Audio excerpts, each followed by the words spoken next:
Hello. Right, so this is going to be a live stream. The general topics are going to be very much aquatic related. Hopefully, you guys are doing well. I'm Dave. This is Horizon Fish Keeping. For the first time you've been to the channel, welcome. Hopefully, you're all doing well. And this is just a random laid-back live stream for this afternoon. So we want to talk about plants in particular. So I'm going to be talking mainly about plants. If you've got any questions, then just join in. That's up to you. So today's subjects are going to be plants for beginners to start with. Basically, if you're new to keeping plants or you are wanting to set a plant aquarium, then go ahead because that's how we're doing, Rob. Nice to see you there. Plant aquariums are doing two things, I would say. They're giving places for the fish to hide and also filtering the water, which makes it much easier.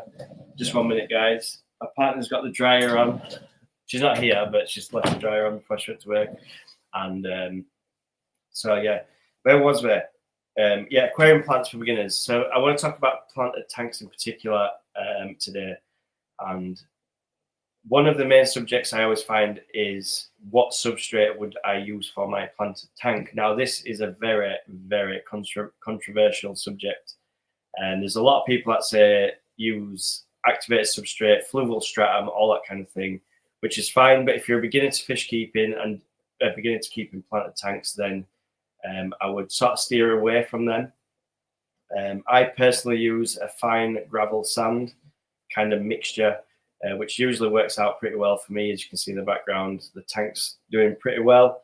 And most of the tanks that I've got in the fish room and also in the house are a fine gravel sand. So what I generally say is, if you're a beginner, I would steer away from using a coarse gravel. Coarse gravels are generally quite difficult to gravel back. They're also very difficult to plant delicate plants in. Things like sort of pogo stemmen plants, things that sort of really sort of soft, weak root structures are difficult to plant into that sort of gravel. Whereas you'll find like a finer gravel, you can get your tweezers right down into the substrate, and it'll take hold of the plant much better than a coarser gravel with.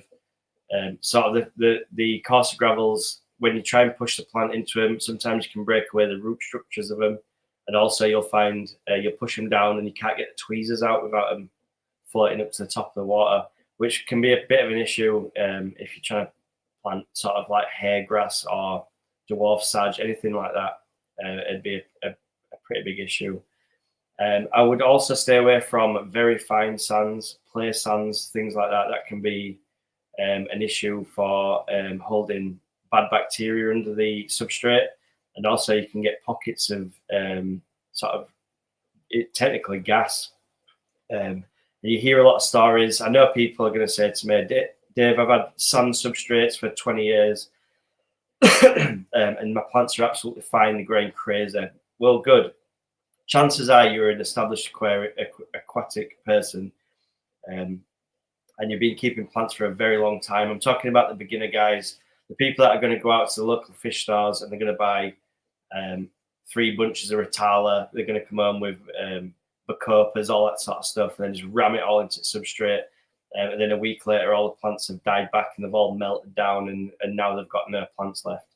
So for a beginner, I would say stay away from fine sands, unless you know how to maintain a substrate correctly. Then you're going to struggle to have a nice planted tank with that kind of substrate. I would definitely go on. You can sort of go with the fine gravels and a sand mix, or also you can go with fine gravel sand and a bit of fluval stratum. It might look a bit strange because you've got like black, yellow, and orange or whatever. It's like a bit of a random mixture, but it'll work out really well.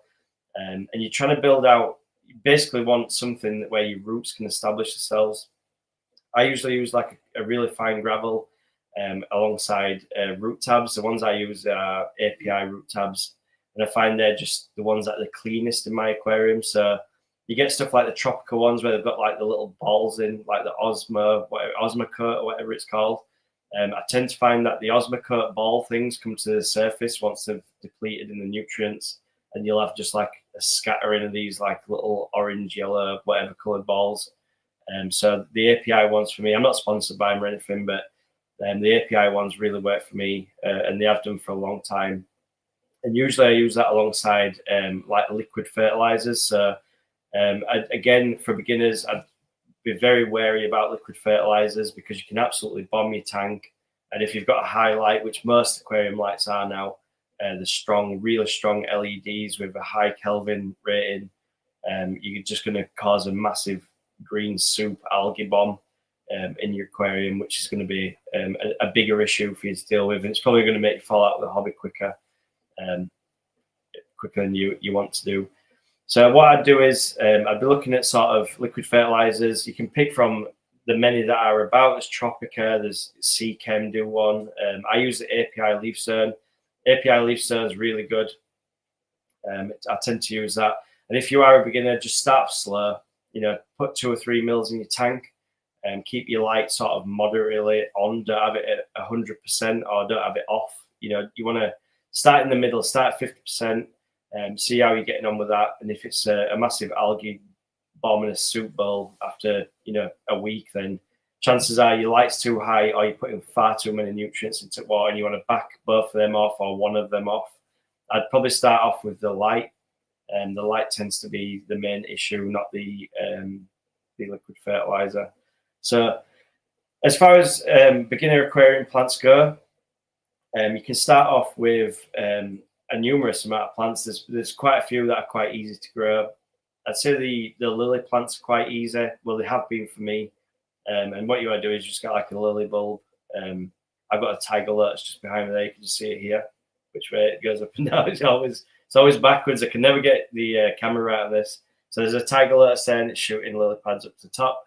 I always find they do really well in most aquariums. And also things like Anubias and Java Fern, which are an epiphyte plant. Sorry guys, I'm full of cold today. I've just finished work and I'm here doing the live stream. So talking for so long, it's getting to my throat a little bit. But yeah, start off with some Anubias, Java Fern. As I said just now, they're epiphyte plants, and they don't want to be put into the substrate. They want to be up and about somewhere in the tank and feeding off the water column. And the way to do that is usually people stick them to rocks and bits of decorations and things like that. And that usually, they'll put them all over the tank just like that. So with an epiphyte plant, they usually feed from the water column, and you would want to use sort of a liquid fertilizer for them. Also, you can get stuff like hornwort. Hornwort's a good beginner plant. I would say to a beginner, I'd probably steer clear from hornwort because the general plant itself is very good to grow and it's very fast growing. But if you make any sort of wrong moves with your water or change too much water or temperature shifts or anything like that, hornwort just dissolves. It just falls to pieces. You'll have bits everywhere, and it just floats around the water column. It can be a bit of a pain in the ass. So I'd probably stay away from that one. Pogo stemon, that's another good aquarium plant for beginners. I would also say pogo stemon plants in general are better planted into a less coarse substrate, because as you're pushing them down with your tweezers, you'll be shoving them into the coarse substrate. And because the root structure of the pogo stemon is really brittle, and they can just snap off and fall to bits. So I would steer clear of the coarser substrates for the pogo stemon. You can also get plants like Alodia densia. That's a real easy one. You can use that in most temperate water fish tanks. You can use it in tropical, and also I've seen it in ponds, in cold water ponds, and it grows like wildfire. What you'll see is you'll plant your Alodia densia all over the place, and then it'll grow to the top of the tank. And because it's a stem plant, you can cut it halfway then and take the cutting off, and then you can plant it at the side. And you can just have like a massive Alodia densia jungle within about 3 weeks, and it will be absolutely packed out with Alodia densia. That's a real easy one for beginner plants.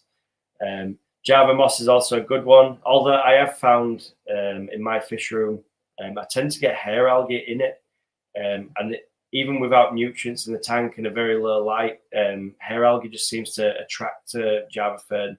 and doesn't seem to grow too well in my tanks. I'm not sure if it's just the way I'm doing it, or I've seen like LRB Aquatics. He's got massive bushes of it like this. They're absolutely huge, and he grows it really well. Could be down to my lighting and water. I'm not sure. Some people can grow it, some people can't. It's just one of them.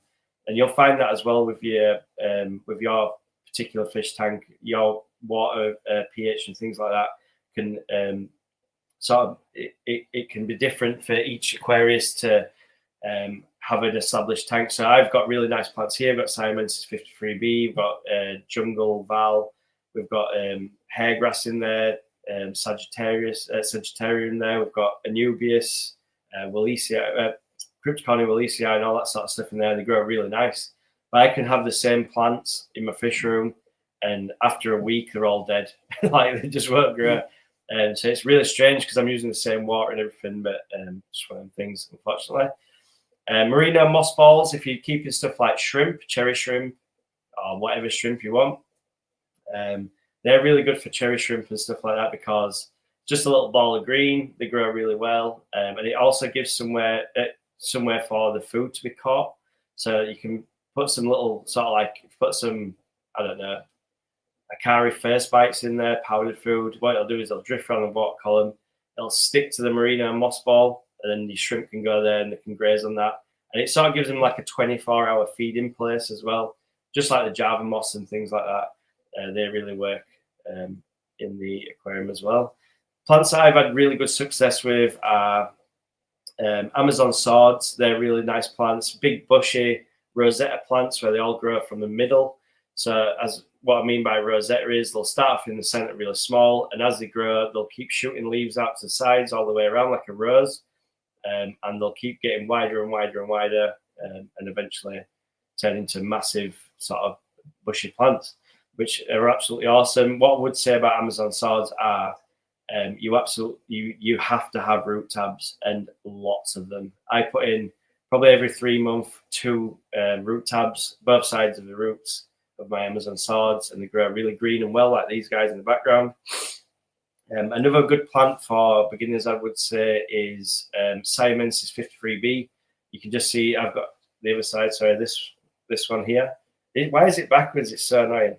The Siamensis 53B, that grows really well in most of my aquariums. I've got it in this tank here, and also my guppy aquarium just over there. And that does really, really well. And also I have it in some other tanks in the fish room as well. Vallisneria. Now, this is a plant that I was told was easy to grow. You'll see it all over YouTube. Everyone's saying it's easy to grow. I really struggled, and I mean really, really struggled with Vallisneria. I tried with like a common Vallisneria, and then I ended up with getting Vallisneria gigantica or whatever it's called. And that's when I realized I was doing something wrong. So I started off with the normal Val. I bought like a pack, like elastic band pack of like 4 or 5 of these guys from a local aquarium shop. And I planted them in an aquarium. I think it was this one actually, and they just would not grow no matter what I did. They would not grow. So I started off with putting some of these giant Val in the same area, which the other ones was, and I just bombed it with root tabs. And what it is with Vallisneria, I find, is you have to build the root structure up first. Unless you get the root structure going, you have got absolutely no chance of growing that plant. But once you get it going, it just grows like wildfire. It'll start sending runners off everywhere. And that's what I did with this one here. So I started off with like one little piece of giant Val. And now if you look, like it's all across the back of the tank. It's growing pretty nice. So in this tank here, I'll just show you this while I'm sort of here. I know it's a little bit blurry. The camera quality is not very good today. It must be down to my broadband internet connection. Usually it's a lot clearer. But in this tank here, we can see we've got this is the Siamensis 53B. We've also got a massive piece of it just in the middle. We've got some Anubias in the center there, just stuck to some wood. As I said, it's an epiphyte plant. So you would need to fix that to some sort of structure, I call it. So like stone, wood, whatever. And it'll grow really well for you. I've also got some Java fern just here. This is not the common type. I can't remember. I think it's called Wallacei. Might be Wallacei, but I think that's the cryptocornias that I've got. I've got some different crypts at the front. They do really well at the front of the tank just here. Very low light plant. They don't take much nutrients up, and they grow very, very slowly, and they do really well for me. So cryptocorns are the ones that I would start with as well. That's a really, really good plant to start with, and it'll give you more. It'll sort of jump with little runners around, and eventually you'll just have like tons of them. So you can buy one plant and just end up with loads. We've got some hair grass at the front here. Again, that's another one that'll jump with runners. You can buy little stubs of it and put it around.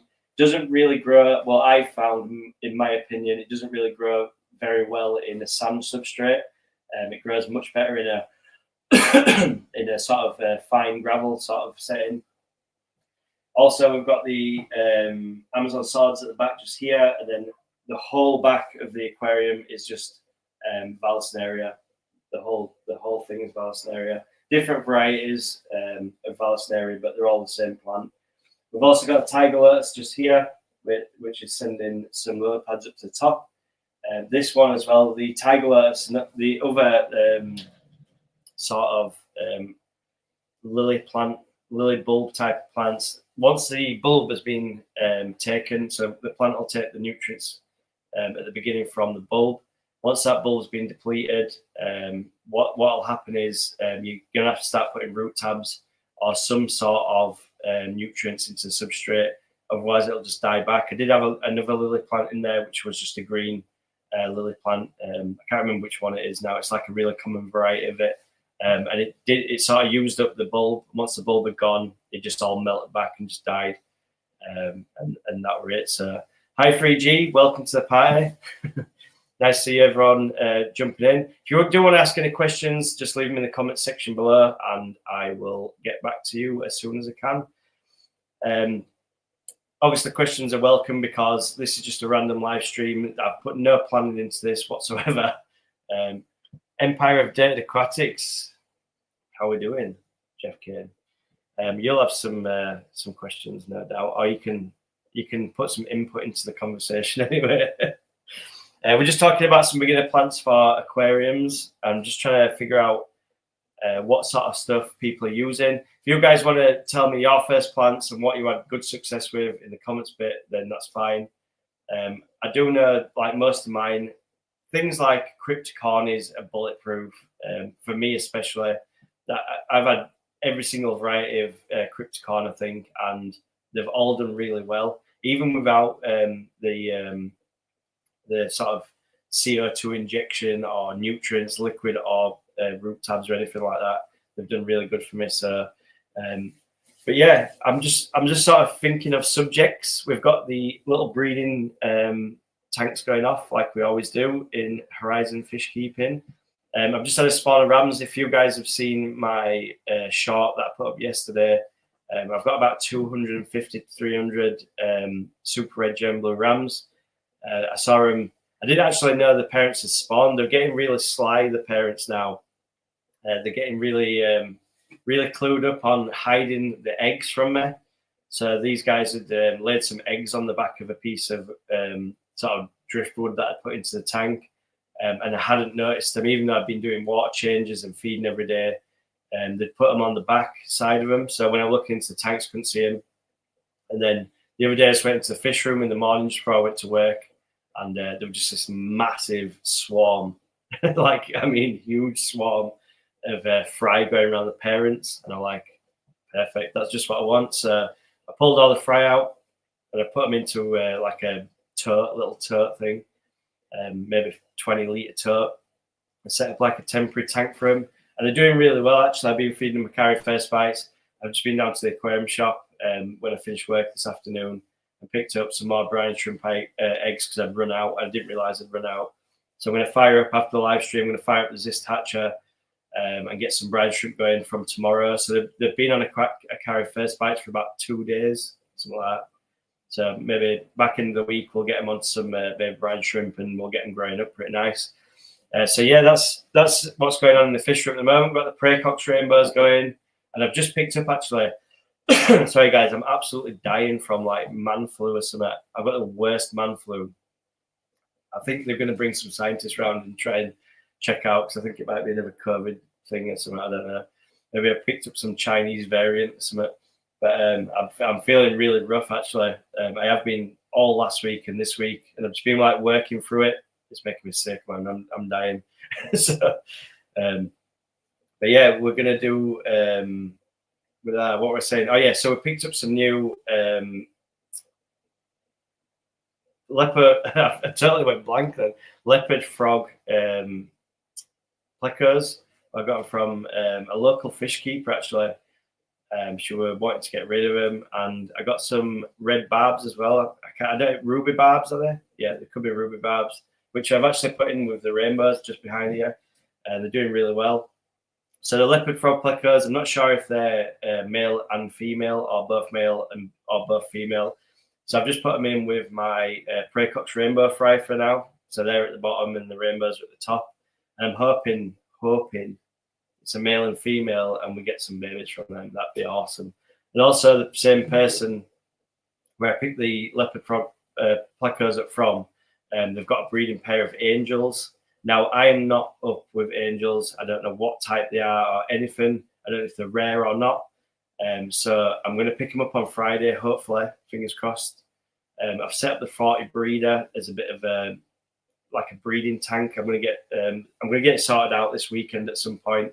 I will be releasing a video on probably Friday evening, Saturday evening, setting up this breeding tank, and also some stuff in the fish room that I've been sorting out and looking into. Because like I say, I've never actually bred angel fish. I've got angel fish. Like there's angel fish in this tank. Just here, look. We've got angels in there. We've got koi angels and stuff in there, whatever. But I've never actually bred them.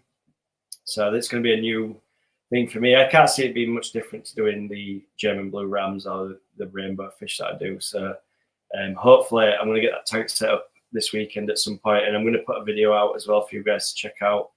I don't know whether to be doing these live streams like weekly. I don't know if I should set a day.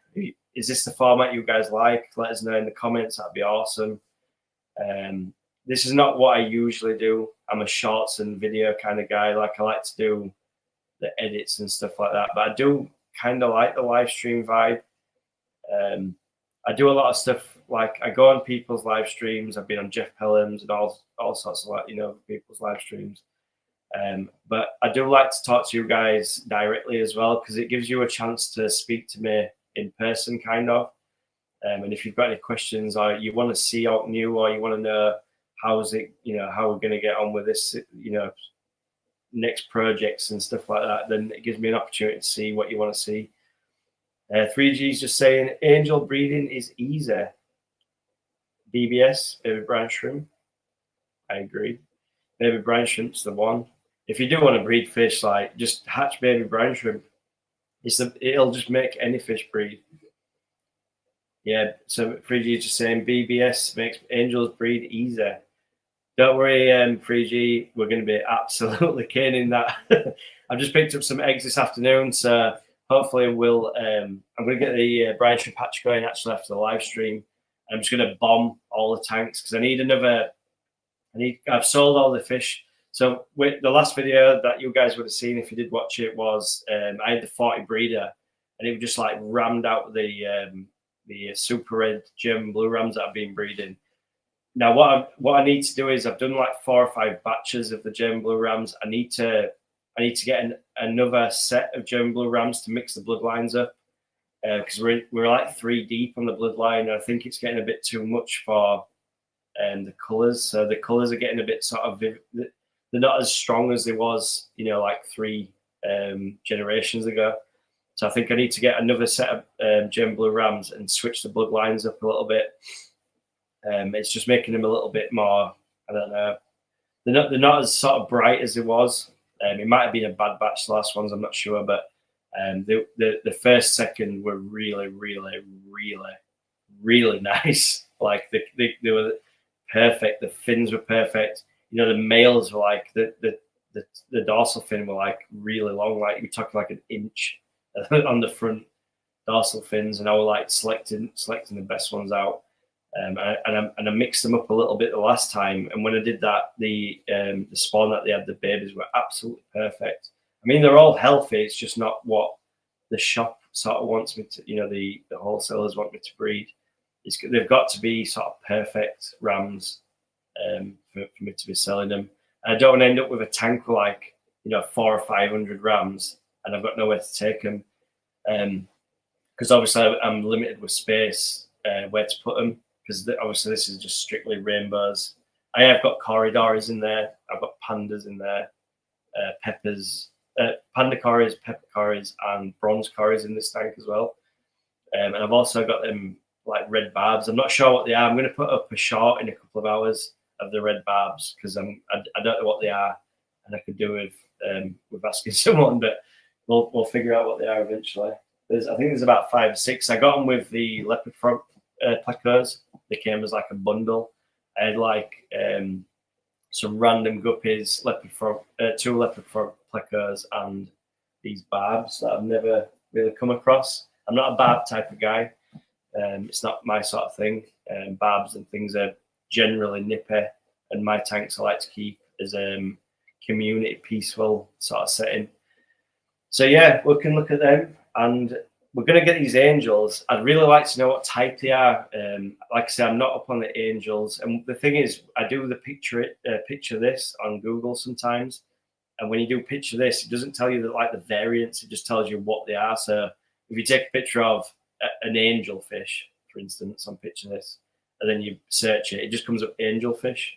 They should really, well, they won't do it for that because you take pictures of anything really.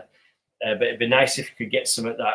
You could take a photograph and it would tell you, say like a pleco, is this an L133 or is it a standard bristle nose? Is it a common pleco? That'd be really awesome if we find an app that you could take the picture and it'd just be like, yeah, that's that. Because sometimes I get random fish given to me because a lot of people know that I've got a fish room and tons of tanks. So if they were shutting down a tank or the tank's leaking or something like that, then people will just sort of gift me fish. And they'll say, Dave, my tank's got a massive hole in it. You need to come and get the fish now, sort of thing. And I'll go, sorry, my voice is so bad.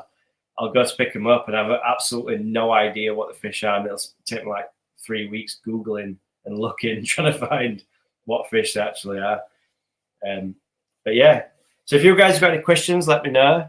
Stick them in the comment section just here and I'll answer them as quickly as I can. Hope you're all, it's the afternoon for me. I know some of you guys live abroad and things, and in the US and the States and whatever, and Canada, I know you guys are all over the place. But it's the afternoon for me. It's 2:15 in the afternoon. So I'm just doing a pretty laid back one today. I didn't want to go too heavy on the questions and answers and, like a proper nighttime live stream where you can sort of be like, we'll get into everything. But I wanted to do a little bit on the plants. And also I wanted to look at sort of water quality as well. So the way I see it in my fish room, I breed fish. You guys know this. I see these people all the time, they're chasing TDS and pH and they need to do this and that and whatever. I don't think it matters. I think it's very much like us, like as people. I live in the UK. It's a cold, wet climate. That doesn't mean that I can't travel to Jamaica and have a nice time. Like that's, it's probably 20 degrees hotter there all of the year. I could go to California. It's 20 degrees hotter there all of the year. I come back home to England. It's like now it's 3 degrees outside and the humidity is like 80%, whatever. It's horrible out there. But I'm still okay. And I think that's similar for fish as well. I think you can take, I'd say certain fish from one sort of water to another. I've got in my fish room now, I've got Oscars, and they're at 6.5 pH. There's no coral, there's nothing. It's just a box and water. That's it. That's where they come from. They come from low pH and soft water. So they're good. Then I've got a tank that's just behind me here. And this is a rainbow tank. Now, it's my understanding that rainbows like hard water and a higher pH. Well, this is 6.5, right? There's no coral in there. There's no nothing. It's just 6.5 pH. There's no buffers in there. And these guys live perfectly fine. There's nothing wrong. All the fish are living well. I've had them for months and months and months, and they're doing good. So I don't get the chasing the TDS and all that stuff. I agree we need to have clean water. That is 100% a fact. I think you need to have clean water. The problem is with water, and people that look at TDS and pH and things like that, and the fish have died. You know, I had these fish, I didn't change the water, and they've all died. It must have been the pH. It must have been this. It must have been that. No, it wasn't, because you didn't change the water. They're basically swimming around in their own toilet. That's what the fish are doing right there. There's no stream coming into your tank to filter out or push the water away with clean water. It's up to you. You know, like this is a closed system. This is a closed ecosystem right there. And the closed ecosystem is not going to do well if you can't put, you know, take away the waste like that, and then put some fresh in, and keep doing that cycle. It's gonna fall to pieces on you. And I think it really helps if you've got aquarium plants. And I would always advise anyone in the tropical fish hobby, get some plants. Don't do the fake plastic things. Yeah, they might look nice, but they'll grow algae on them. They'll look rubbish. Just get some plants. Get some easy plants. Alodia, buy a bunch of that, ram it in corner, and just leave it. Leave the Alodia alone. Let it grow like mad. Because all along that plant is just going to be pulling all the bad stuff out of the water and filtering it out. All the nitrates and nitrites, whatever, ammonia. The plant will suck it in, and it'll give you a nice clean aquarium for your fish to live in. And that I think that's key to tropical fish keeping. These tropical fish, they live in a planted aquarium. You know, they do live in a planted aquarium at home, but they live in these planted areas. Even if you look at something like an Oscar, where they live in the twigs and the bogs and whatever, you know, 10 miles up the river in the Amazon or whatever, wherever they come from, you know, in 10 miles upstream, there's tons of plants. You know, there's semi-aquatic plants that are on the edge of the banks of the rivers that are just drawing all that badness out of the water. So yeah, you know, if you're not doing water change and stuff, your fish will die. Simple as that. They're going to die. Stuff like this tank I've got behind me, I've probably got about 18 different species of plants in there. It's absolutely rammed with plants. There's that much Valen stuff in there. I barely do water changes on this tank. To be honest, I mainly just top this off. I probably did a water change on this 3 months ago.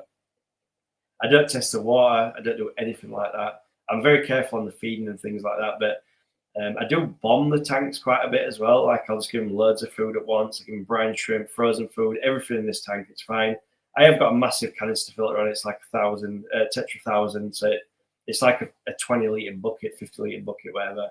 And sorry, it has got it has got a sponge filter in there as well, backing up all the good bacteria that you want.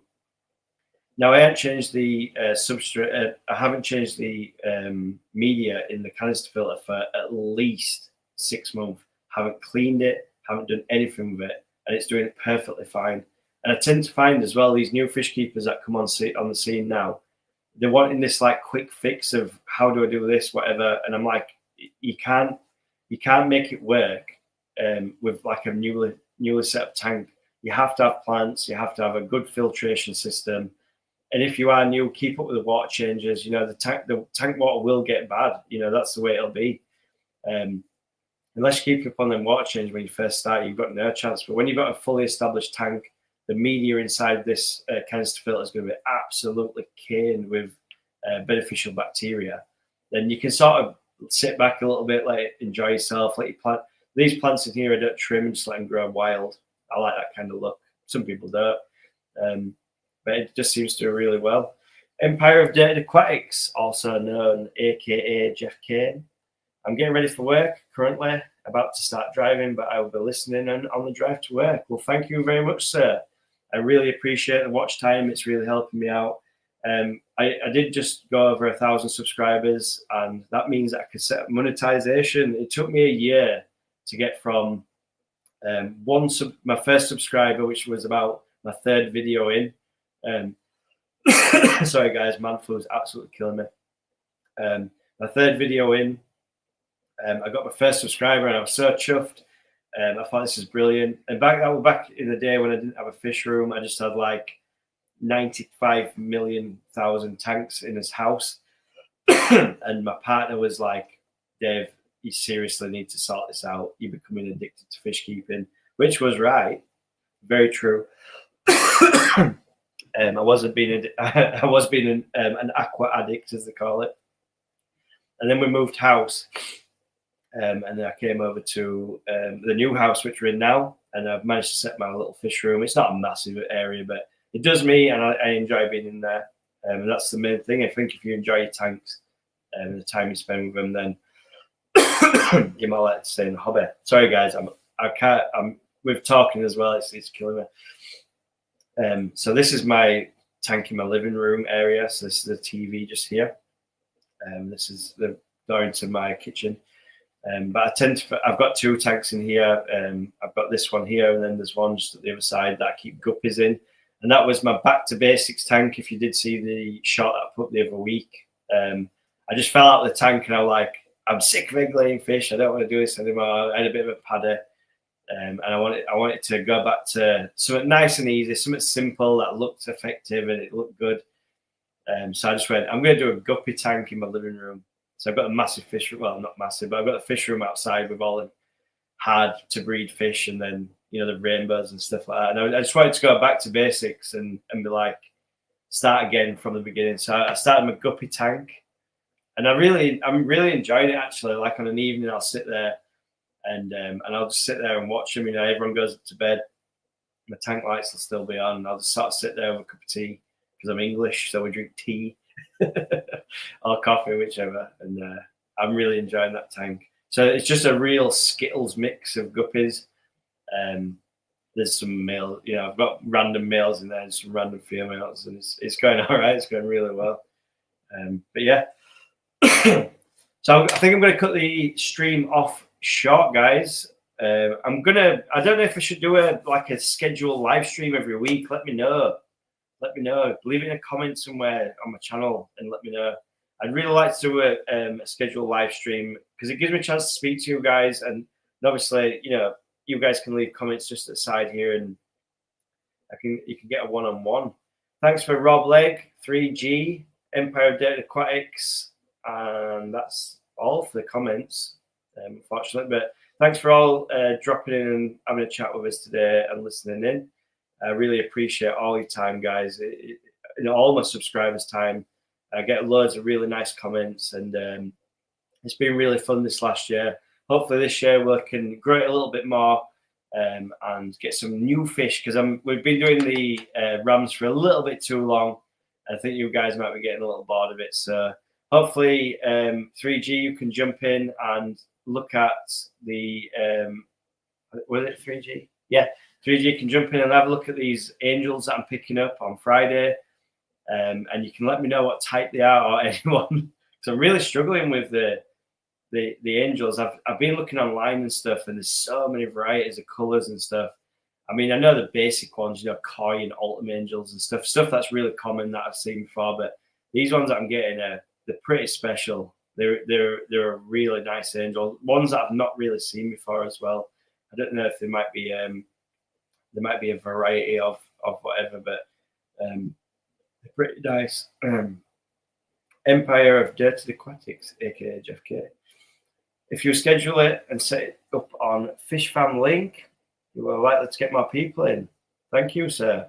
I'll take that advice, and I will definitely do that. What I tend to do is, Jeff, I just sort of jump on these live streams, and people don't know they're coming up. I think people like Jeff Pelham. He's always been a big live streamer that I've always watched. Is a good guy. I've done live streams with Jeff and things in the past, and he schedules his live streams. He was actually the first person I ever did a live stream with about six or 7 months ago. And I remember the day because I was really nervous. I was thinking, oh my God, I can't believe I'm doing a live stream. Because when you do a video, you sort of record it, edit it, and release it. Whereas a live stream, you sort of talking to the people directly, which is a bit different to what I've been generally, what I've been doing for like the 5 months before. So it's been one of them, I don't know.